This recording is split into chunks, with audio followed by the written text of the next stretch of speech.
پاکستان میں الیکشن میں حصہ لینا بہت مشکل کام ہے، اس لیے کہ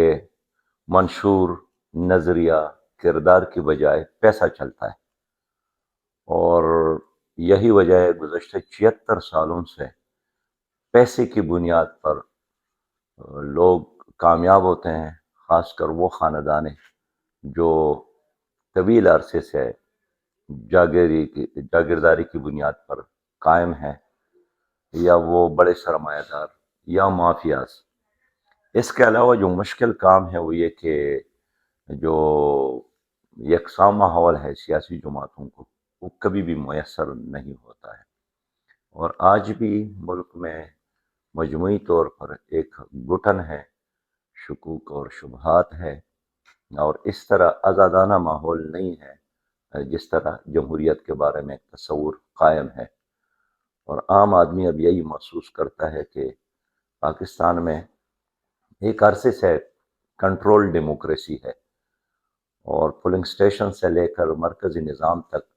اور یہی وجہ ہے کہ سیاست بھی ترقی نہیں کرتی ہے، جمہوریت بھی مضبوط نہیں ہوتی۔ 8 فروری کے بعد قوم نے ہمارا ساتھ دیا، تو ہمارا یہ خیال ہے کہ ہم جتنے بھی سیاسی سٹیک ہولڈرز ہیں، اسمبلیوں میں جتنے بھی لوگ آئیں گے، ان تمام سیاسی جماعتوں کو ہم دوبارہ بٹھائیں گے بما اسٹیبلشمنٹ، سب کو بٹھا کر افہام تفہیم کا ایک ایسا فضا بنانا چاہتے ہیں کہ جو اس وقت زہریلی پولرائزیشن ہے اور ایک جنگ کا ماحول ہے، فساد کا ماحول، یہ ختم ہو جائے، لوگوں کو ایک سیاسی اور معاشی سکون نصیب ہو۔ اس لیے کہ معاشی اسٹیبلٹی کے لیے سیاسی اسٹیبلٹی اور ایک پرامن ماحول بے انتہا ضروری ہے۔ تو ہم یہی چاہتے ہیں کہ پاکستان کو آگے لے جانے کے لیے ہمیں اب جمہوری رویوں کو اپنانا ہوگا۔ آپ اپوزیشن میں ہیں یا آپ حکومت میں ہیں، بہرحال آپ کو ایک جمہوری رویہ اختیار کرنا پڑے گا۔ آپ سب کو بٹھانا چاہتے ہیں، لیکن یہ ایک تاثر ہے کہ عمران خان صاحب پہ کراس لگ گیا ہے۔ آپ سمجھتے ہیں کہ کسی سیاست دان پہ کراس لگ سکتا ہے جو ہماری یہاں پہ بیہیویئر آپ کہہ رہے ہیں؟ دیکھیے، اس وقت تو ایک عدالتی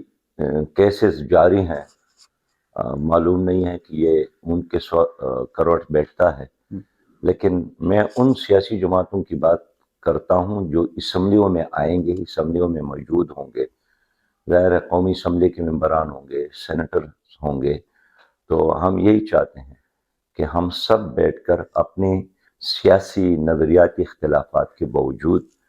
کچھ ایجنڈے پر ہم اتفاق کریں۔ ماضی میں آپ نے عمران خان اور مقتدرہ حلقوں کے مابین صلح کرانا چاہی، آپ مڈل مین کے طور پہ سامنے آئے، کیا وجہ رہی کہ وہ صلح نہیں ہو سکی اور بات عمران خان کے لیے اور پورے ہمارے پولیٹیکل منظرنامے کے لیے یہاں تک پہنچی؟ اصل میں گزشتہ عرصے میں تو اسٹیبلشمنٹ نے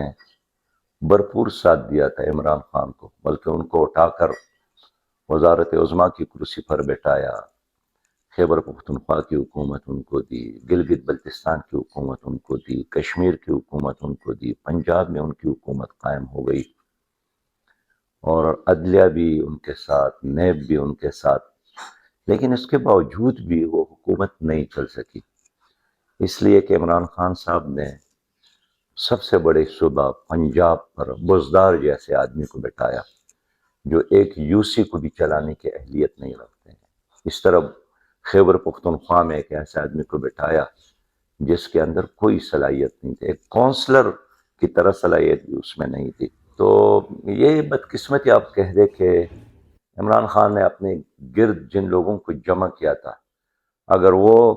وکلا ہے تو ایسے وکلا ہے جنہوں نے ان کو جیل تک پہنچایا، اگر وہ سیاسی لیڈر تھے تو وہی سیاسی لیڈر تھے جنہوں نے ان کی ایک اچھی بلی مضبوط حکومت جس کو تمام اداروں کی سپورٹ حاصل تھی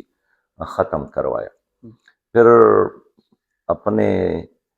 یعنی سیاسی بیہیویئر کی وجہ سے جن لوگوں نے بھی ان کا ساتھ دیا تھا وہ ان کے ساتھ نہیں چل سکے،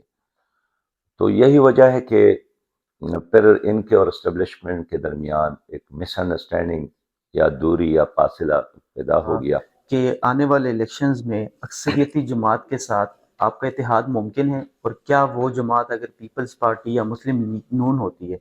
تو آپ کا کیا لائحہ عمل ہوگا؟ دیکھیں، محض اقتدار کا اصول ہمارا مقصد تو نہیں ہے، ورنہ پی ڈی ایم نے جب عدم اعتماد لانے کا فیصلہ کیا تو آصف علی زرداری صاحب اور جناب شہباز شریف صاحب دونوں میرے پاس آئے تھے کہ آپ اس عدم اعتماد میں ہمارا ساتھ دیں، لیکن وہ چونکہ ایک حکومت تبدیل کرنا چاہتے تھے اور حکومت میں آنا چاہتے تھے، اس لیے ہم نے ساتھ نہیں دیا۔ ہم یہ دیکھیں گے کہ ہمارے نظریات، ہمارے منشور اور ہماری ویژن کا قریب تر